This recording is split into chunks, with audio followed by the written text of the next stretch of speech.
993 Carrera 4S.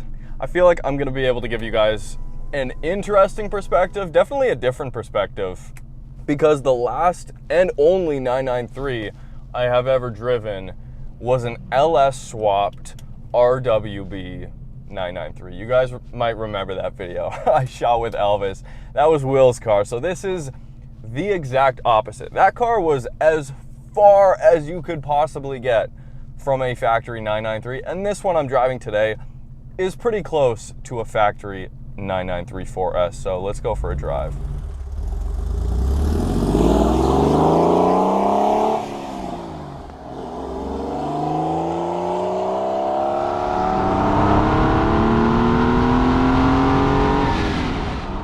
Very smooth clutch engagement. Immediately when you jump on the inside of a 993, this is pretty much the same as all the other air-cooled cars.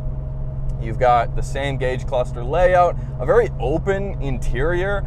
The seating position, first off, just trying to set the scene here, super low. The door sill, when you get in the sill, you kind of have to step over it, and the doors, when you shut them, they have that mechanical just shut. Wow, it gets up to red line quick.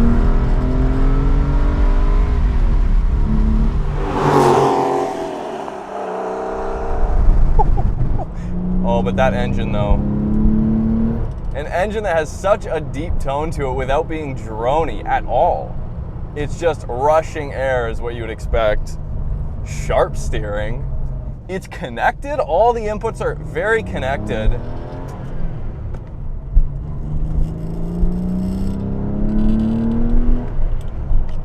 But smooth. They've got a weight to them, but it's not difficult. It's not like you really have to think about, you know, going from third to fourth. It almost shifts for you.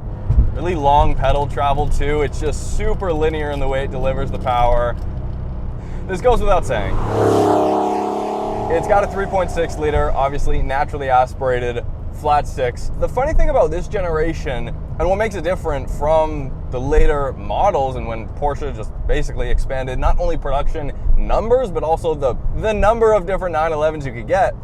Here, the standard Carrera has the same engine as both the S of this generation and the 4S. So 282 horsepower, 250 pound-feet of torque. The big thing is you get the turbo wide body. So that is what sets this apart, especially in terms of value, from a standard Carrera. Now, when you look in the used market, excuse my less than ideal heel toe downshifts, it always takes me a second to really get it dialed in on a 911. If you look at standard Carreras versus an S or a 4S, the gap is about $40,000 or $50,000 USD for really nice ones, right? And then the gap between an S, which is the two-wheel drive version of this, C4S, same condition for same condition, you're gonna pay a little bit more for the S. And that makes sense to me, right? A lot of people don't want those front wheels to be powered, especially if you're not in an area that really calls for it. The 4S gets the turbo brakes, which is awesome, and from afar, it pretty much looks like a turbo. You get the turbo bumper and a couple of other things. Of course, you don't get the wing, but now Porsche, of course, added for this generation a standard LSD for this car. I guess they didn't add that for this generation, but this car has that. It will, with PSM, Porsche Stability Management, activate those brakes a little bit on the individual left or right wheel to then send torque a little bit better and manage it together with the LSD, of course. So if a viscous center differential doesn't sound like your kind of fun, then a 4S is not for you.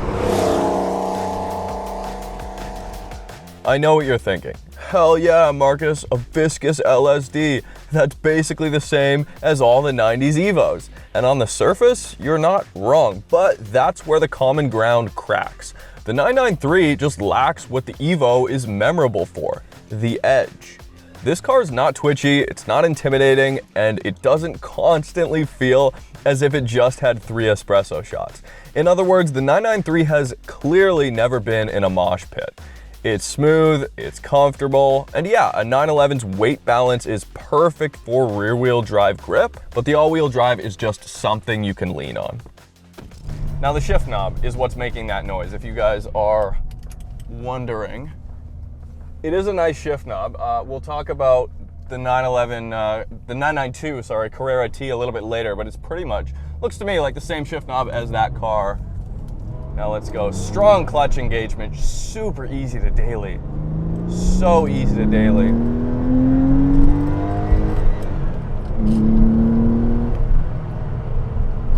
That is plenty of power. There's actually a lot less sound coming from the road as I would have expected. This is the easiest, most comfortable 911 I've probably ever driven, aside from the 992 GTS. And I would say this is way more livable than a 992 GT3 RS, despite the fact that a 992 GT3 RS has a lot more tech. It's got screens, it's got all this stuff that keeps you in check. But hey, if you're a decent driver, an all-wheel drive system like this, and the communication that an air-cooled car throws at you from the chassis all the time, nonstop, in a good way, should be all you need to keep the car under control and have a really good time. Now, would the rear-wheel drive C2S have a little bit more feel from the steering up front? Probably. You know, I haven't driven one. I'm not driving them back-to-back. I'm gonna just flat out say that's probably the case.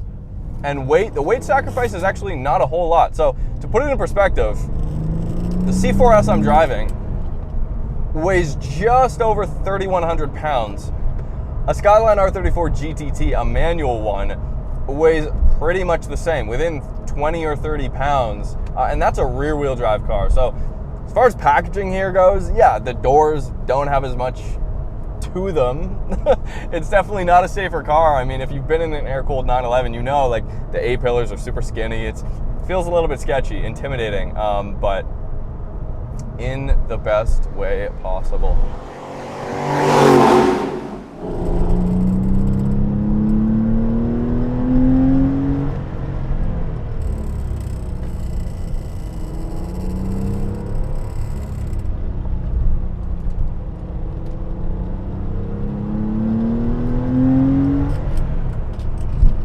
This car loves when you take a little bit more time shifting. And I love a car that, like, you have to learn the car. This is not a car you can just jump in and drive at 8/10, 9/10 on a back road. You have to learn the car. And these kinds of cars, and this one in particular, is just, they're so much more rewarding when that happens. This has got to be one of the smoothest engines I have ever driven. And I mean that, like, there's no changeover, there's no variable valve timing or anything like that kind of messing with just the feeding of the torque to the wheels. And that can be good, especially in a smaller displacement engine where you just want that peak power. But I knew it was gonna have great steering, as all air-cooled cars do. I knew it was gonna be more refined. I did not expect it to be this refined. So Polar Silver is the color of this car. It is a Canadian car. The owner of this car, Mike, is the third owner. So I'm not exactly sure what year this is. I'll put it in the description.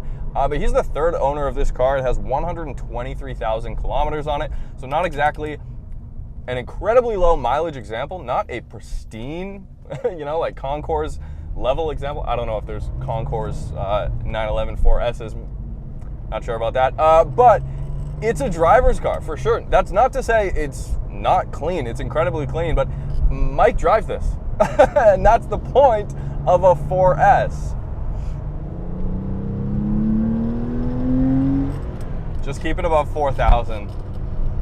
And it's not like it doesn't like being there all the time. It doesn't have to be a sporadic thing. It can be a constant in this car. It can just be a lesson that the car teaches you once. Hey, stay above 4,000 RPM, which, funny enough, is directly in the center of the tack, as standard here if you haven't flipped your tack.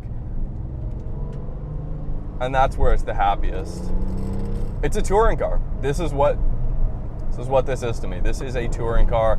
This one's lowered a little bit when we talk about the money, okay? So I have seen pretty much for a 993 C4S, you're looking at between $120,000 and $165,000 USD.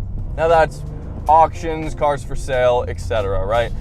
Now for that price, right in between in that range for a brand new 992 car, you're basically getting a Carrera T with a few options, actually, if you're on the higher end of that, right?